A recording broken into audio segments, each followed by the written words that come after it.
खन्थाइनि मुं नंखाय रादाय। खन्थाइखौ लिरदों मिजिना बसुमतारी, डिस्ट्रिक्ट क'क्राझार, भिलेज हाखरबारि। दानिया फैदो बिथांजोनि खन्थाइखौ खोनासंलांदिनि।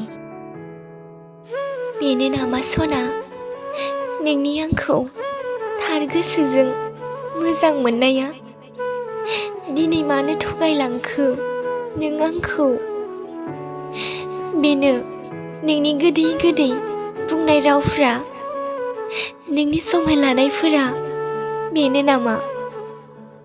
दिनै बावलांजोब्बाय नामा सना बैफोर रादायफोरखौ? दिनै बहा थांखो नोंनि बै होनाय रादायफोरा सना? मानोथो फैयामोन नों आंनि जिउआव? फोथाय खेबस' खालामबाय नों आंखौ सना। दान्दिसेनि फावथिना बादि गेलेलांबाय नों आंनि जिउजों नंखाय रादाय होलांना।